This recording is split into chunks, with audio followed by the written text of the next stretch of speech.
Hello everyone, welcome back to the channel. आज हम medieval history का एक इम्पॉर्टेंट टॉपिक डिस्कस करेंगे, ट्रैवलर्स इन मेडिवल इंडिया, जो यूपीएससी और अदर एग्जाम्स में बार बार पूछा जाता है।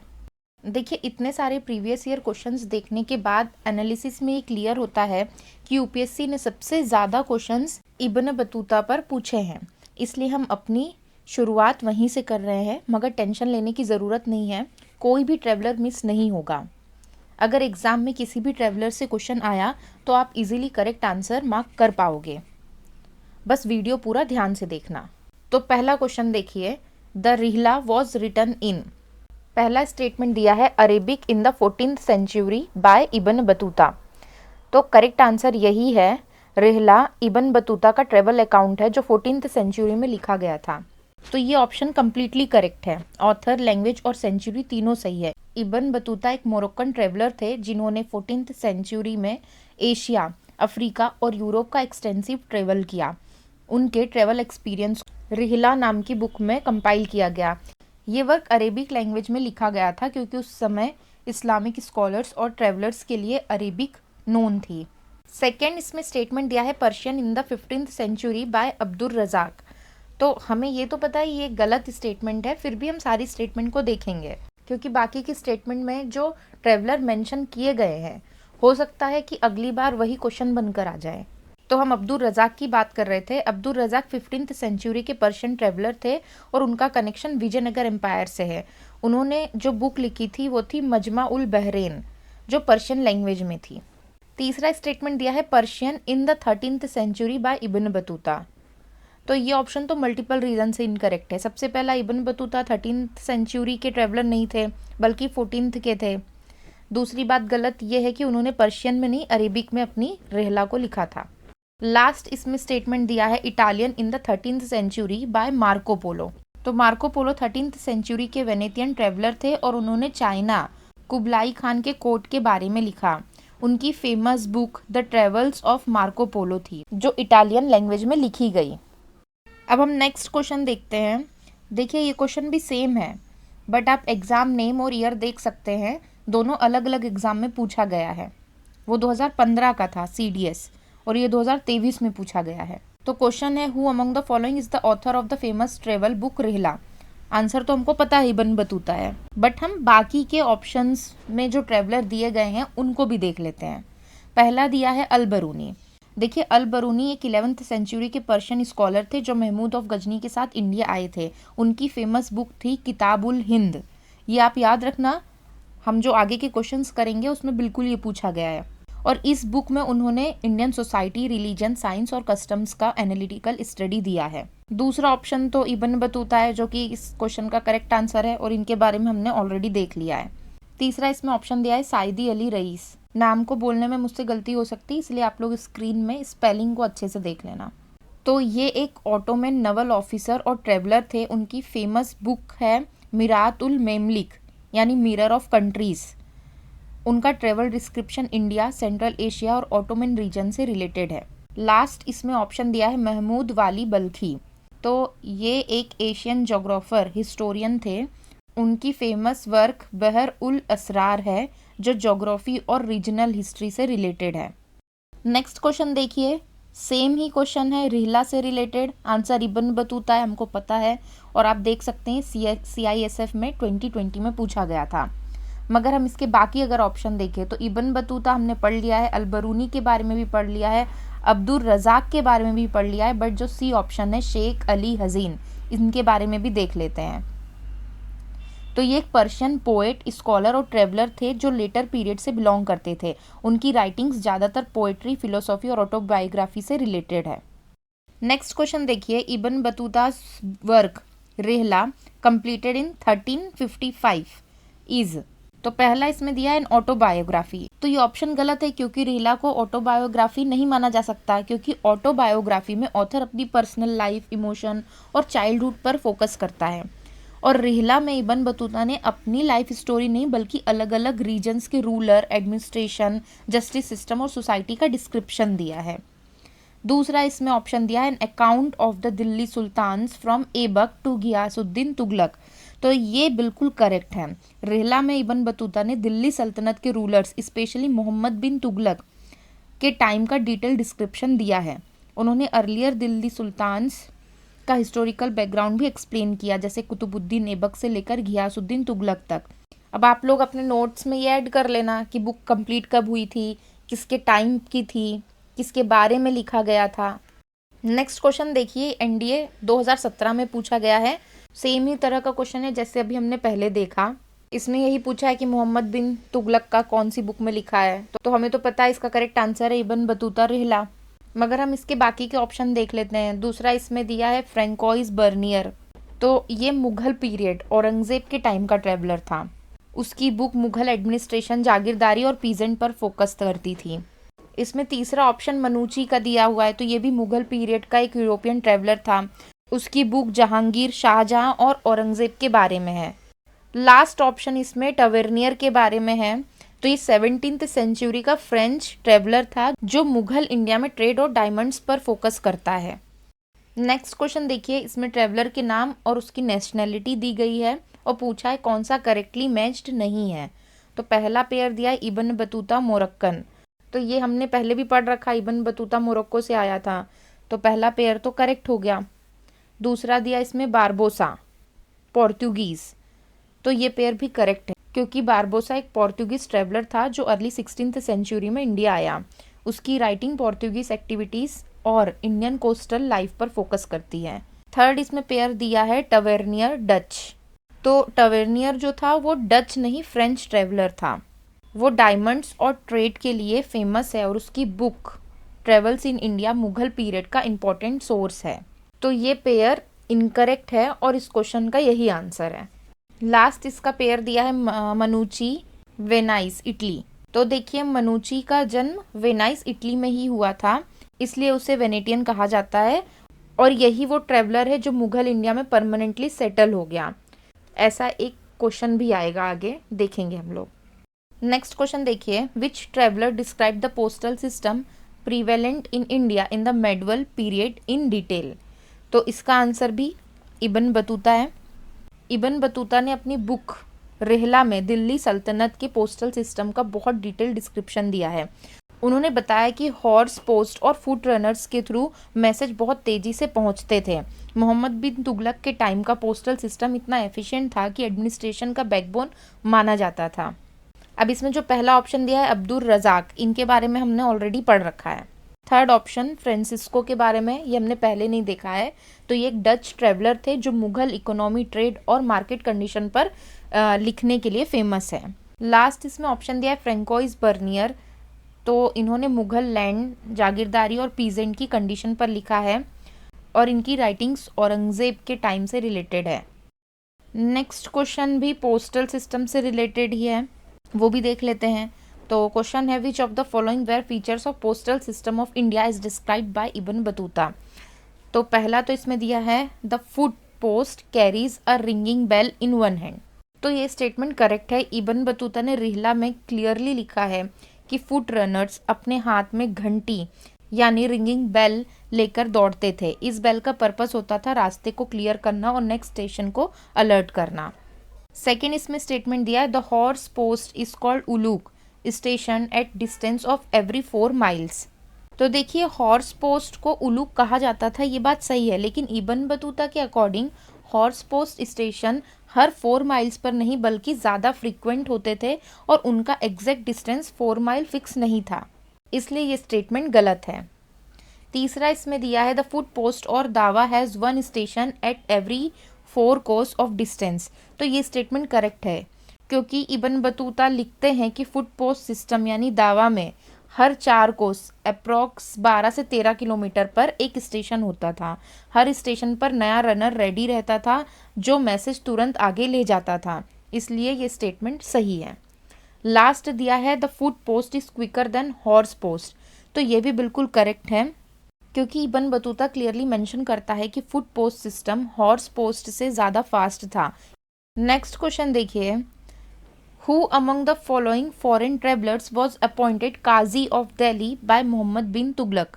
तो इसका भी आंसर है इब्न बतूता। ये तो हमने देखा कि इब्न बतूता 14th सेंचुरी के मोरक्कन ट्रैवलर थे जो मोहम्मद बिन तुगलक के दौरान इंडिया आए। तो सुल्तान मोहम्मद बिन तुगलक ने उन्हें दिल्ली का काजी यानी जज अपॉइंट किया था, क्योंकि इब्न बतूता इस्लामिक लॉ शरीयत के स्कॉलर थे। उन्होंने अपनी बुक रेहला में इस अपॉइंटमेंट और दिल्ली कोर्ट के एक्सपीरियंस का डिटेल डिस्क्रिप्शन दिया है। बाकी के ऑप्शंस हम देख लेते हैं। पहला दिया है अल मसूदी। तो ये एक अरब हिस्टोरियन और जोग्राफर थे जो मेनली मिडिल ईस्ट और इस्लामिक वर्ल्ड के बारे में लिखने के लिए जाने जाते हैं। उनका इंडिया से लिमिटेड इनडायरेक्ट कनेक्शन था और दिल्ली सल्तनत के एडमिनिस्ट्रेशन में उनकी कोई ऑफिशियल अपॉइंटमेंट नहीं हुई, और इनका इंडिया से लिमिटेड इनडायरेक्ट कनेक्शन था। सेकंड दिया है अबू जाइद। तो ये एक अरब मर्चेंट ट्रेवलर थे जो ट्रेड और मैरीटाइम रूट्स के डिस्क्रिप्शन के लिए जाने जाते हैं, और इनका रोल कमर्शियल ऑब्जर्वर का था। नेक्स्ट क्वेश्चन देखिए, consider the following statement about the famous traveller Ibn Battuta. पहला दिया है he was a Moroccan traveller, ये बिल्कुल सही है। दूसरा दिया he narrated his experience while travelling the subcontinent in the 14th century in Kitab ul Hind. तो ये 14th सेंचुरी में तो आए थे, ये बिल्कुल सही है, बट किताब उल हिंद हमने पढ़ा था ये अल बरूनी की है, इब्न बतूता की तो रिहला है, तो सेकेंड स्टेटमेंट गलत हो जाता है। तीसरा इसमें स्टेटमेंट दिया है he was sent as envoy of the sultan of Delhi to China. तो ये स्टेटमेंट करेक्ट है। इब्न बतूता जब इंडिया में थे तब मोहम्मद बिन तुगलक ने उन्हें चाइना के रूलर के पास अपना राजदूत बना के भेजा था, और ये खुद अपनी बुक रिहला में इस डिप्लोमेटिक मिशन का जिक्र करते हैं।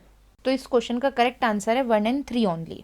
नेक्स्ट क्वेश्चन देखिए, इसमें मैच करना है लिस्ट 1 को लिस्ट 2 से।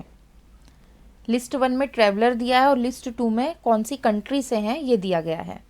तो पहले ट्रैवलर का नाम दिया है साइदी अली रईस, तो ये ऑटोमन एम्पायर के सेंटर टर्की से थे।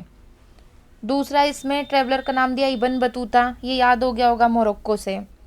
थर्ड इसमें दिया है ट्रैवलर का नाम पीटर मुंडी, तो ये एक इंग्लिश ट्रैवलर और मर्चेंट था जो 17th सेंचुरी में इंडिया आया। उसने मुगल इंडिया ट्रेड रूट्स और पोर्ट्स के बारे में लिखा। तो पीटर मुंडी का बर्थ प्लेस और नेशनलिटी इंग्लैंड से रिलेटेड है। लास्ट इसमें ऑप्शन दिया है बारबोसा, तो ये एक पोर्तुगीज ट्रैवलर था जो 16th सेंचुरी में इंडिया आया। अब इब्न बतूता से रिलेटेड तो सारे क्वेश्चन हमने देख लिए हैं, कुछ क्वेश्चन हम टोबैको से रिलेटेड भी देख लेते हैं। तो क्वेश्चन है when was tobacco introduced in northern India. तो इसका करेक्ट आंसर है 17th सेंचुरी। 17th सेंचुरी में टोबैको नदर्न इंडिया में पॉपुलर हुआ, स्पेशली मुगल पीरियड के दौरान। European traders, Portuguese, later Dutch और इंग्लिश के थ्रू टोबैको नॉर्थ इंडिया के मार्केट और मुगल एलाइट तक पहुंच गया। इसमें देखिए सेकेंड ऑप्शन दिया है 16th सेंचुरी। तो 16th सेंचुरी में पोर्तुगीज ने टोबैको को साउथ इंडिया के कोस्टल एरिया जैसे गोवा, मालाबार कोस्ट में इंट्रोड्यूस किया, लेकिन नदर्न इंडिया में ये 17th सेंचुरी में आया। नेक्स्ट क्वेश्चन देखिए, which one of the following groups of plant was domesticated in the new world and introduced into the old world. तो पहले न्यू वर्ल्ड और ओल्ड वर्ल्ड का मतलब समझ लो। न्यू वर्ल्ड का मतलब होता है अमेरिका, नॉर्थ अमेरिका और साउथ अमेरिका। यहाँ के जो प्लांट्स, एनिमल्स, क्रॉप्स थे वो बाकी दुनिया के लिए न्यू थे, इसलिए इन्हें न्यू वर्ल्ड क्रॉप्स बोला जाता है। जैसे टोबैको, कोको, रबर, मेज, पोटैटो, टोमेटो, चिली। और ओल्ड वर्ल्ड में आता है एशिया, यूरोप, अफ्रीका। ये कॉन्टिनेंट्स एंशिएंट टाइम से नोन थे। यहाँ पर अर्ली सिविलाइजेशन डेवलप हुई, यहीं पर पहले से एग्रीकल्चर हो रहा था। तो ओल्ड वर्ल्ड के क्रॉप्स हैं wheat, rice, barley, sugar cane, coffee, cotton, ये सब। तो इस क्वेश्चन का करेक्ट आंसर है ए, टोबैको, कोकोआ और रबर। ये तीनों न्यू वर्ल्ड यानी अमेरिका में डोमेस्टिकेटेड हुए थे। ये क्रॉप्स स्पेनिश और पोर्तुगीज एक्सप्लोरर के थ्रू ओल्ड वर्ल्ड यानी यूरोप, एशिया और अफ्रीका में इंट्रोड्यूस हुए। नेक्स्ट क्वेश्चन देखिए, tobacco was introduced in India during the rain of. तो इसका करेक्ट आंसर है अकबर। टोबैको का इंट्रोडक्शन इंडिया में 16th सेंचुरी के एंड में पोर्तुगीज ट्रेडर्स के थ्रू हुआ, जो अकबर के टाइम यानी 1556 से 1605 का पीरियड था। हिस्टोरिकल अकाउंट्स के अकॉर्डिंग टोबैको पहले मुगल कोर्ट तक पहुंचा और फिर धीरे धीरे मासेस में स्प्रेड हुआ। नेक्स्ट क्वेश्चन देखिए, ये भी टोबैको से रिलेटेड है। Consider the following statement about the arrival of tobacco in India. पहला तो दिया statement, tobacco plant arrived first in the Deccan. तो ये करेक्ट स्टेटमेंट है। टोबैको को इंडिया में पोर्तुगीज ट्रेडर्स लेकर आए थे जो सबसे पहले वेस्टर्न कोस्टल रीजन जैसे गोवा, डेक्कन प्लेट्यू के एरियाज में एक्टिव थे, इसलिए टोबैको का पहला एंट्री पॉइंट डेक्कन रीजन माना जाता है। दूसरा स्टेटमेंट दिया है tobacco spread to northern India in the early years of the 17th century. ये सबसे पहला क्वेश्चन हमने देखा था जो टोबैको से रिलेटेड था और ये स्टेटमेंट बिल्कुल सही है। तो इसका करेक्ट आंसर है बोथ 1 और 2। नेक्स्ट क्वेश्चन देखिए, इसमें 3 स्टेटमेंट दी गई है और पूछा है which of the above was were introduced into India by the English. तो पहली स्टेटमेंट है assessment of land revenue on the basis of nature of the soil and the quality of crops. देखिए, land revenue का scientific assessment English से पहले ही India में exist करता था। शेरशाह सूरी ने सॉइल फर्टिलिटी और क्रॉप क्वालिटी के बेसिस पर रेवेन्यू सिस्टम डेवलप किया था, जिसे लेटर अकबर के टाइम में टोडरमल ने और रिफाइन किया। तो ये सिस्टम, ये बोलना कि इंग्लिश द्वारा इंट्रोड्यूस किया तो ये गलत है। दूसरी स्टेटमेंट दी है use of mobile cannons in warfare. तो देखिए, मोबाइल आर्टिलरी का यूज़ इंडिया में बाबर के टाइम से हो रहा है। फर्स्ट बैटल ऑफ पानीपत जो 1526 में हुई थी उसमें बाबर ने फील्ड आर्टिलरी और मोबाइल कैनन्स का इफेक्टिव यूज़ किया। ये टेक्नोलॉजी मुगल्स के थ्रू सेंट्रल एशिया से आई, ना कि इंग्लिश के थ्रू। तो ये स्टेटमेंट भी गलत है। तीसरा स्टेटमेंट दिया है cultivation of tobacco and red chillies. तो टोबैको और red chillies new world crop है जो इंडिया में पोर्तुगीज ट्रेडर्स के थ्रू आए, स्पेशली 16th और 17th सेंचुरी में। तो ये स्टेटमेंट भी इनकरेक्ट है। तो इस क्वेश्चन का आंसर है नन। नेक्स्ट क्वेश्चन देखिए, which one of the following crops was introduced by Portuguese in India. इसका करेक्ट आंसर है डी, चिल्ली, क्योंकि चिल्ली एक न्यू वर्ल्ड क्रॉप है जिसका origin central and south America में था। पोर्तुगीज ट्रेडर्स इसे 16th सेंचुरी में इंडिया लेकर आए। धीरे धीरे चिल्ली ने ब्लैक पीपर का चीप सब्स्टिट्यूट बनकर इंडियन क्यूजीन में जगह बना ली। अगर हम इसके बाकी ऑप्शन देखें तो पहला दिया है ओपियम। देखिए, ओपियम का यूज़ इंडिया में पोर्तुगीज़ के आने से काफ़ी पहले हो रहा है। मेडवल पीरियड में ओपियम का मेडिकल यूज़ ऑलरेडी नोन था।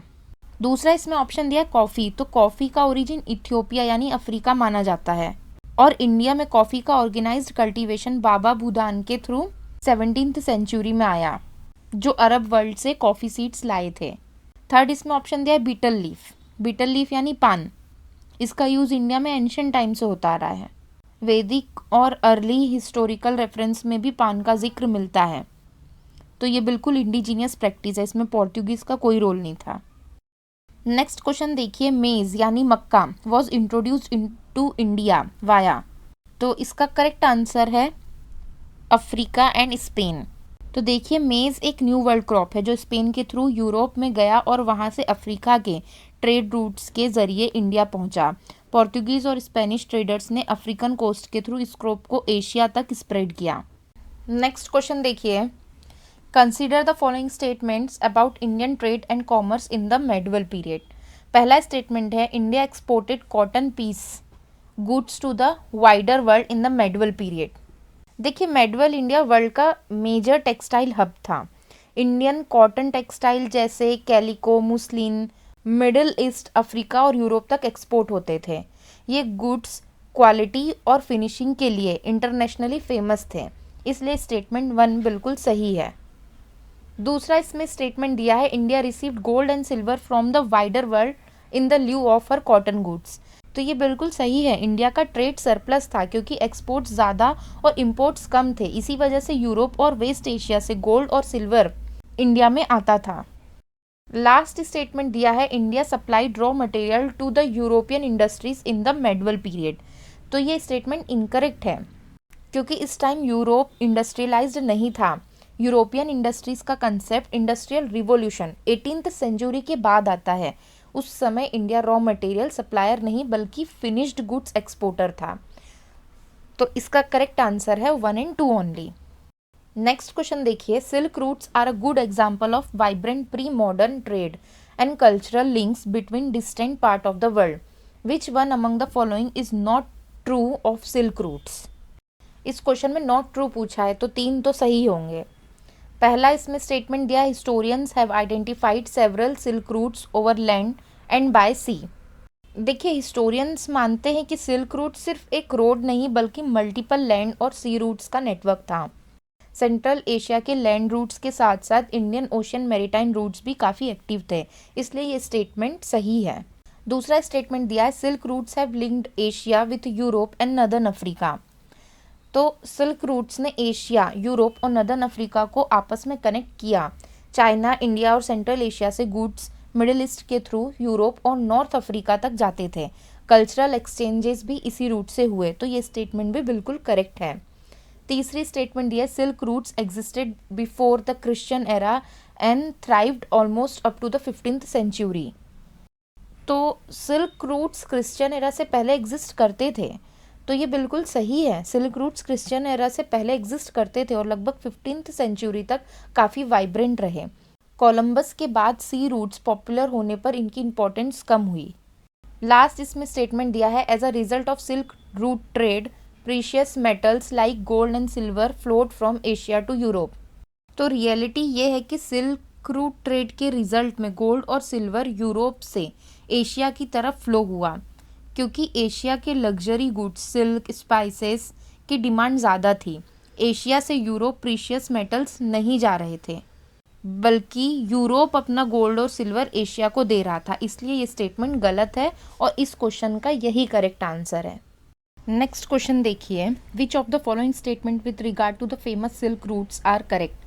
पहली स्टेटमेंट दी है silk routes refer to east bound European silk cargos along this routes. देखिए, सिल्क रूट का नाम इसलिए पड़ा क्योंकि सिल्क चाइना और एशिया से यूरोप जाता था, ना कि यूरोप से ईस्ट की तरफ।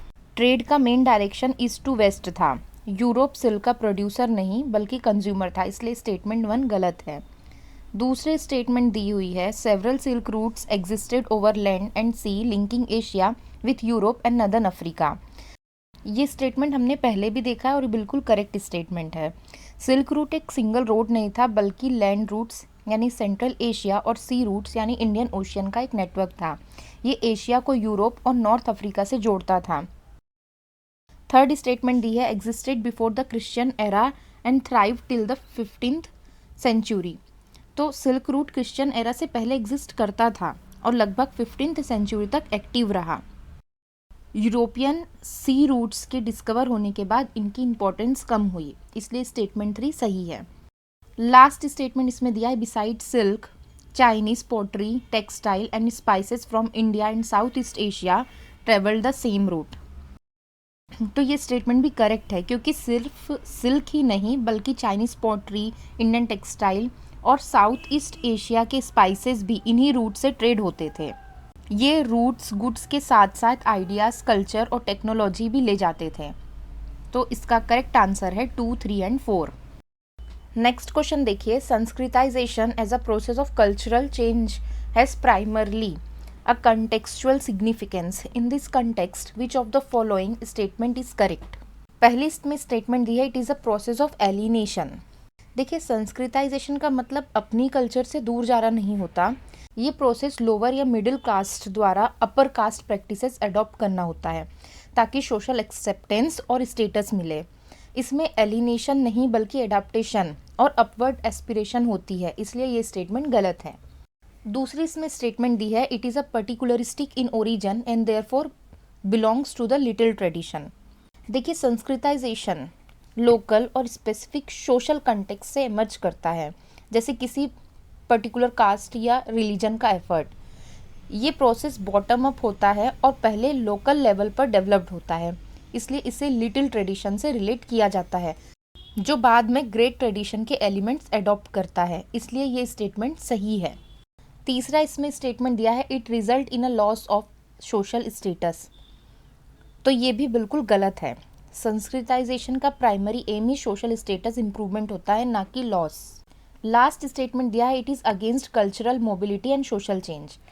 तो ये भी इनकरेक्ट है, क्योंकि इसमें खुद कल्चरल मोबिलिटी और सोशल चेंज का एक मैकेनिज्म है। ये बताता है कि इंडियन सोसाइटी स्टैटिक नहीं है बल्कि डायनेमिक है, इसलिए ये प्रोसेस सोशल चेंज के अगेंस्ट नहीं बल्कि उसका हिस्सा है। नेक्स्ट क्वेश्चन देखिए, ये भी संस्कृताइजेशन से रिलेटेड ही और पूछा है कौन सी स्टेटमेंट इसमें सही है। तो पहली स्टेटमेंट दी है it refers to a process whereby members of a caste attempt to raise their own social status by adopting the rituals, domestic and social practices of a caste of higher status. तो यही अभी हमने पिछले वाले question में भी देखा था और ये बिल्कुल सही स्टेटमेंट है, क्योंकि इस प्रोसेस में lower and middle class group upper caste के रिचुअल्स, कस्टम और लाइफस्टाइल अडॉप्ट करके अपना सोशल स्टेटस इम्प्रूव करने की कोशिश करते हैं। ये एक अपवर्ड सोशल मोबिलिटी का मैकेनिज्म है। सेकेंड स्टेटमेंट दिए, the practices which were usually chosen for emulation were adopting vegetarianism, wearing of sacred thread, specific prayer, religious ceremonies and so on. तो संस्कृताइजेशन में आमतौर पर वेजिटेरियनिज्म अडॉप्ट करना, sacred thread पहनना, specific Hindu prayers और rituals follow करना जैसे practices emulate की जाती है। ये सब प्रैक्टिसेस ट्रेडिशनली हायर कास्ट से एसोसिएट की जाती थी, इसलिए स्टेटमेंट 2 भी करेक्ट है। तो इसका करेक्ट आंसर है बोथ 1 and 2। नेक्स्ट क्वेश्चन देखिए, Banjaras during the medieval period of Indian history were generally. तो इसका करेक्ट आंसर है ट्रेडर्स। देखिए, बंजारास मेडिवल इंडिया में लॉन्ग डिस्टेंस ट्रेडर्स थे। ये ग्रेन, सॉल्ट, घी, फूड सप्लाईज वगैरह को बुलक कैरावंस के थ्रू एक जगह से दूसरी जगह ले जाते थे। मुगल आर्मीज तक को राशन सप्लाई करते थे। नेक्स्ट क्वेश्चन देखिए, ये अल बरूनी से रिलेटेड है। क्वेश्चन है, Al Biruni's Kitabul Hind was written in which language. पहला ऑप्शन दिया है अरेबिक, और ये बिल्कुल करेक्ट ऑप्शन है। अल बरूनी ने अपनी famous book Kitabul Hind Arabic language में लिखी थी। उस टाइम पर अरेबिक साइंस, फिलोसॉफी और स्कॉलरली वर्क की इंटरनेशनल लैंग्वेज थी। अल बरूनी ने इंडियन सोसाइटी, रिलीजन, साइंस और कस्टम्स का डिटेल्ड डिस्क्रिप्शन अरेबिक रीडर्स के लिए दिया है। नेक्स्ट क्वेश्चन देखिए, which of the following statement is not correct. पहला दिया, Al Biruni identifies the Sufi doctrine of divine love as a self annihilation with parallel passages from Bhagavad Gita. तो देखिए, Al Biruni ने इंडियन फिलोसॉफी और Islamic thought के बीच comparative parallels draw किए। उसने सूफी कंसेप्ट ऑफ फना को भगवद गीता के फिलोसॉफिकल आइडियाज से कंपेयर किया। फना का मतलब होता है self annihilation in divine love. तो ये स्टेटमेंट तो सही है, बट क्वेश्चन में पूछा कौन सा गलत है। दूसरी स्टेटमेंट दी है, according to Al Biruni Sufi theories of soul were similar to those in Patanjali's yoga Sutra. तो अल बरूनी के according Sufi soul related concept और पतंजलि के योगा सूत्र के आइडियाज में काफ़ी सिमिलरिटी थी, स्पेशली लिबरेशन, डिसिप्लिन और स्पिरिचुअल रियलाइजेशन के कंटेक्स्ट में। तो ये स्टेटमेंट भी करेक्ट है। तीसरी स्टेटमेंट दिया, the hatha yogic treatise Amrita Kunda had lasting impact on Sufism. तो अमृता कुंडा जो एक हथा योगिक टेक्स्ट था, अरेबिक और पर्शियन में ट्रांसलेट हुआ और सूफी सर्कल में सर्कुलेट भी हुआ। इसने सूफी मिस्टिकल प्रैक्टिसेस पर लॉन्ग टर्म इन्फ्लुएंस डाला, इसलिए ये स्टेटमेंट भी करेक्ट है। लास्ट स्टेटमेंट इसमें दिया है, Hujwiri's conversation with the yogis shows that he was impressed with their theory of division of the human body. देखिए, हुजवीर ने योगीज के साथ इंटरेक्शन ज़रूर किया, लेकिन वो उनके बॉडी डिवीज़न थ्योरीज से इम्प्रेस्ड नहीं था। उसने योगिक प्रैक्टिसेस को डिस्क्राइब किया, पर उनकी मेटाफिजिकल एक्सप्लेनेशन को एक्सेप्ट या प्रेज नहीं किया। तो स्टेटमेंट में इम्प्रेस्ड कहना ये इनकरेक्ट है, और इस क्वेश्चन का यही आंसर है। नेक्स्ट क्वेश्चन देखिए, Abdul Razzaq an ambassador of the ruler of Persia was sent to Calicut in the 15th century। He was greatly impressed by the. पहला ऑप्शन दिया है फोर्टिफिकेशन ऑफ कैलिकट, तो यही आंसर है। अब्दुल रज़ाक जब कैलिकट गया तो वो वहाँ के स्ट्रॉन्ग फोर्टिफिकेशन और अर्बन प्लानिंग से बहुत इम्प्रेस्ड हुआ। उसने अपने ट्रेवल अकाउंट में सिटी की सिक्योरिटी, डिफेंसिव स्ट्रक्चर और प्रॉस्पेरिटी का डिटेल डिस्क्रिप्शन दिया है, इसलिए ये बिल्कुल सही है। नेक्स्ट क्वेश्चन देखिए, consider the following statement about the traveller who visited India. पहला दिया है इसमें statement, Abdul Razzaq Samarqandi from Herat visited Delhi and Daulatabad. तो ये स्टेटमेंट इनकरेक्ट है। अब्दुल रज़ाक समरकंदी विजयनगर और कैलिकट गया था, जहां से उसने साउथ इंडिया का डिस्क्रिप्शन दिया। उसके अकाउंट्स में दिल्ली और दौलताबाद का विजिट मेंशन नहीं मिलता। दूसरा इसमें स्टेटमेंट है, Ibn Battuta provide detail account of both Delhi and Daulatabad. तो ये बिल्कुल सही है, क्योंकि इब्न बतूता ने दिल्ली सल्तनत के दौरान इंडिया विजिट किया था और सुल्तान मोहम्मद बिन तुगलक का कोर्ट में काम भी किया। उसने दिल्ली और दौलताबाद यानी देवागिरी दोनों का डिटेल डिस्क्रिप्शन दिया, स्पेशली कैपिटल शिफ्ट के कंटेक्स्ट में। तीसरी स्टेटमेंट है, according to Francois Bernier there was no private property in land in Mughal India. तो ये स्टेटमेंट भी करेक्ट है। बर्नियर जो मुगल इंडिया में औरंगजेब के टाइम रहा, उसने लिखा कि लैंड का प्राइवेट ओनरशिप नहीं था और ज़मीन स्टेट की मानी जाती थी। उसका आर्ग्यूमेंट था कि इस सिस्टम की वजह से एग्रीकल्चर और इकोनॉमी सफ़र करती थी। तो स्टेटमेंट 3 भी सही है। इस क्वेश्चन का करेक्ट आंसर है 2 and 3 ओनली। नेक्स्ट क्वेश्चन देखिए, who among the following European travellers was the physician of Prince Dara Shikoh. तो इसका करेक्ट आंसर है ए, फ्रेंकोइस बर्नियर। फ्रेंकोइस बर्नियर एक फ्रेंच फिजिशियन और ट्रेवलर था जो मुगल कोर्ट में आया था। ये प्रिंस दारा शिकोह का पर्सनल फिजिशियन रहा था। बर्नियर ने इंडिया पर एक फेमस ट्रैवल अकाउंट लिखा, ट्रेवल्स इन मुगल एम्पायर, जिसमें उसने शाहजहाँ के पीरियड, मुगल एडमिनिस्ट्रेशन, सोसाइटी और इकोनॉमी का डिटेल डिस्क्रिप्शन दिया। बाकी के जो इसमें ऑप्शन दिए हैं इनके बारे में हमने ऑलरेडी पढ़ लिया है, फिर भी थोड़ा सा बता देती हूँ। दूसरा दिया है निकोलो मनुची। मनुची एक इटालियन ट्रैवलर और फिजिशियन था जो मुगल कोर्ट से जुड़ा रहा। ये ज़्यादातर औरंगज़ेब के पीरियड से रिलेटेड माना जाता है। इसकी फेमस बुक है स्टोरिया दो मोगोर, जो मुगल हिस्ट्री का इम्पोर्टेंट सोर्स है।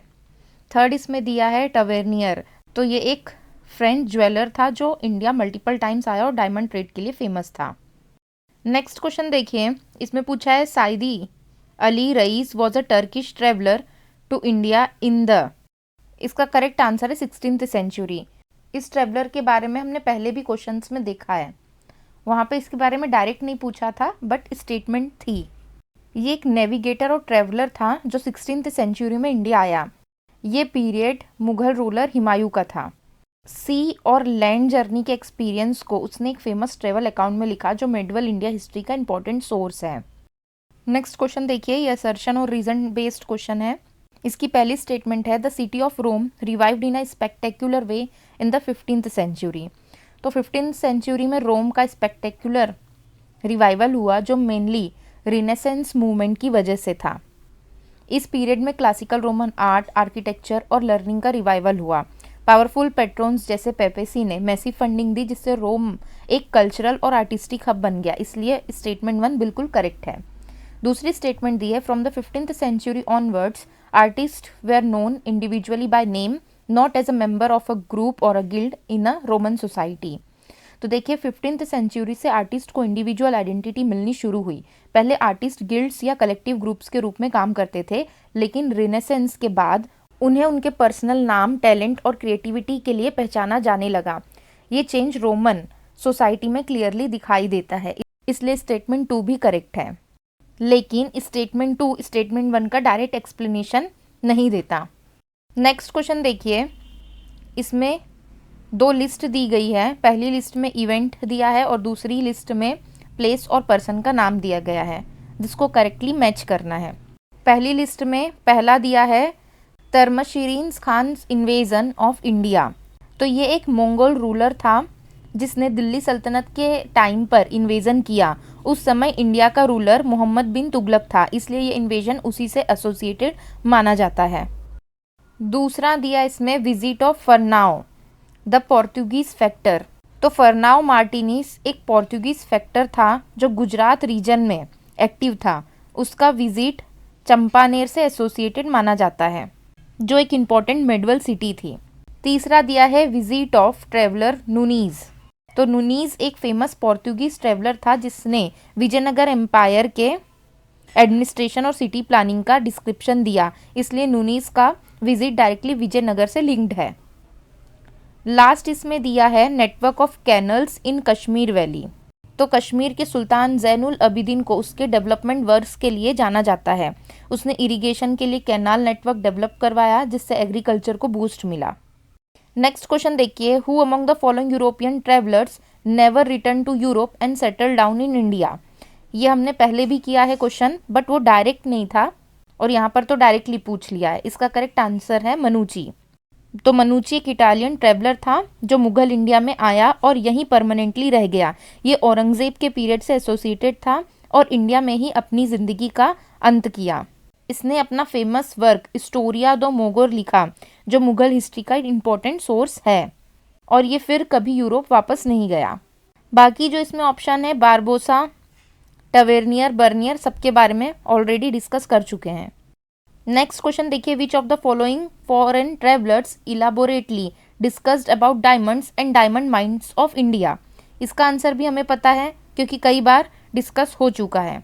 इसका करेक्ट आंसर है टवेर्नियर। ये एक फ्रेंच ज्वेलर था जो इंडिया 6 बार आया। उसने Golconda region, diamond trade, diamond mines और फेमस डायमंड जैसे कोहिनूर टाइप्स स्टोन का इलेबोरेट डिस्क्रिप्शन दिया। इसकी book travels in India diamonds के लिए मोस्ट ऑथेंटिक सोर्स मानी जाती है। अब इस क्वेश्चन में भी जो पहला ऑप्शन है बर्नियर, उसके बारे में हम ऑलरेडी जानते हैं, बट लास्ट के जो 2 ऑप्शन दिए हैं ये इंपॉर्टेंट नहीं है, इसलिए मैं डिस्कस नहीं कर रही हूँ यहाँ पे। नेक्स्ट क्वेश्चन देखिए, इसमें स्टेटमेंट दी हुई है ऊपर और फिर पूछा है who among the following European travellers had made the above statement about the condition of peasantry in the Mughal empire. इसमें पहला ऑप्शन दिया है फ्रांसिस्को पेलसार्ट और यही करेक्ट आंसर है। ये एक डच ट्रेवलर था जो जहांगीर शाहजहां के टाइम इंडिया आया। उसने मुगल एम्पायर के रेवेन्यू सिस्टम और पीजेंट्री की मिसरेबल कंडीशन पर काफ़ी स्ट्रॉन्ग ऑब्जर्वेशन दिए। ये एग्जैक्ट कोड पीजेंट्स के हैवी एक्सप्लॉयटेशन और हाई टैक्सेशन को डिस्क्राइब करता है। नेक्स्ट क्वेश्चन देखिए, consider the following statement about Thomas Roy and William Hawkins. पहली स्टेटमेंट है they where ambassadors of east India company. देखिए थॉमस रॉय और विलियम हॉकिंस दोनों ईस्ट इंडिया कंपनी के ऑफिशियल एम्बेसडर्स थे। इनका मेन ऑब्जेक्टिव मुगल एम्परर से ट्रेड परमिशंस और कमर्शियल प्रिविलेज लेना था। विलियम हॉकिंस जहांगीर के कोर्ट में गया और Thomas Roy formally English ambassador के रूप में अपॉइंट हुआ, इसलिए स्टेटमेंट 1 बिल्कुल सही है। दूसरी स्टेटमेंट है they visited the court of Akbar. ये स्टेटमेंट गलत है क्योंकि थॉमस रॉय और विलियम हॉकिंस दोनों अकबर के कोर्ट में नहीं गए थे। अकबर का टाइम 1605 में ख़त्म हो चुका था। विलियम हॉकिंस और थॉमस रॉय दोनों जहांगीर के टाइम के दौरान मुगल कोर्ट में आए थे। थर्ड स्टेटमेंट है they were Jesuit missionaries and visited to propagate Christianity in India. तो देखिए स्टेटमेंट इनकरेक्ट है क्योंकि रॉय और हॉकिंस का पर्पस प्योरली डिप्लोमेटिक और कमर्शियल था, न कि रिलीजियस कन्वर्जन। तो इस क्वेश्चन का करेक्ट आंसर है 1 ओनली। नेक्स्ट क्वेश्चन देखिए, Marco Polo's trip to India earn much fame in Europe on account of. पहली स्टेटमेंट इसमें दी है he is having discovered a safe route to India. तो ये ऑप्शन गलत है क्योंकि मार्को पोलो ने कोई नया या safe C root to India discover नहीं किया। सी रूट टू इंडिया बाद में वास्को डी गामा ने 1498 में डिस्कवर किया। मार्को पोलो का ट्रेवल मेनली लैंड रूट्स के थ्रू था। दूसरा स्टेटमेंट दिया ही is having established amicable relation with the many king of India. तो मार्को पोलो का मेन रोल डिप्लोमेटिक या पॉलिटिकल रिलेशन एस्टेब्लिश करना नहीं था, वो इंडिया किंग्स के साथ अलायंस या ट्रीटीज के लिए फेमस नहीं है। तो ये स्टेटमेंट भी इनकरेक्ट है। तीसरा दिया है his account of commercial, religious and social condition in the east. तो ये स्टेटमेंट करेक्ट है। मार्को पोलो की पॉपुलैरिटी का मेन रीजन उसका डिटेल ट्रेवल अकाउंट था। उसने इंडिया और ईस्ट के trade markets, wealth, religions, custom और सोशल लाइफ का डिस्क्रिप्शन दिया। उसकी book the travels of Marco Polo काफ़ी फेमस थी। तो इस क्वेश्चन का करेक्ट आंसर सी है। नेक्स्ट क्वेश्चन देखिए, according to the French traveller Tavernier the majority of house in Varanasi during the 17th century were made of. इसका correct answer है D, brick and stone. Tavernier ने 17th century के वाराणसी का description देते हुए लिखा कि मेजोरिटी हाउसेस ब्रिक और स्टोन से बने हुए थे। ये सिटी की प्रॉस्पेरिटी, रिलीजियस इंपॉर्टेंस और अर्बन कैरेक्टर को रिफ्लेक्ट करता है। नेक्स्ट क्वेश्चन देखिए, पहली स्टेटमेंट है Saint Francis Xavier was one of the founding member of the Jesuit order. तो Saint Francis Xavier Jesuit order यानी सोसाइटी ऑफ जीसस के फाउंडिंग मेंबर में से एक थे। इस ऑर्डर की फाउंडेशन 1540 में रखी गई थी। सेंट फ्रांसिस जेवियर ने एशिया इंक्लूडिंग इंडिया में क्रिश्चियनिटी के स्प्रेड में इंपॉर्टेंट रोल प्ले किया, इसलिए स्टेटमेंट 1 बिल्कुल सही है। दूसरी स्टेटमेंट है Saint Francis Xavier died in Goa and a church is dedicated to him there. तो ये स्टेटमेंट गलत है क्योंकि इनकी डेथ गोवा में नहीं हुई थी, 1552 में किसी एक आइलैंड में चाइना के पास हुई थी। हाँ, ये बात सही है कि गोवा में बेसिलिका ऑफ बॉम जीसस उनके नाम से एसोसिएटेड है, जहां उनके रिमेन्स रखे गए हैं, लेकिन डेथ गोवा में नहीं हुई थी। थर्ड स्टेटमेंट है the feast of Saint Francis Xavier is celebrated in Goa each year. तो ये स्टेटमेंट बिल्कुल करेक्ट है। फ्रांसिस जेवियर का फीस्ट 3 दिसंबर को हर साल गोवा में सेलिब्रेट किया जाता है। ये इवेंट रिलीजियस और कल्चरल दोनों पॉइंट ऑफ व्यू से इम्पॉर्टेंट है। तो इस क्वेश्चन का करेक्ट आंसर है 1 and 3 ओनली। इस सीरीज का लास्ट क्वेश्चन हम देख लेते हैं। The famous historical book travels in the Mughal empire was written by. इसका करेक्ट आंसर है फ्रेंकोइस बर्नियर। ये एक फ्रेंच ट्रेवलर थे और दारा शिकोह के पर्सनल डॉक्टर भी थे। उसने मुगल एम्पायर के administration, economy, land revenue system और सोसाइटी पर एक डिटेल्ड अकाउंट लिखा जिसका title travels in the Mughal empire है। ये वीडियो यहीं ख़त्म होता है। अगर आपको कुछ भी नहीं समझ में आता है तो आप मुझे कमेंट सेक्शन में बता सकते हैं और वीडियो अच्छा लगा हो तो लाइक और शेयर ज़रूर कर देना।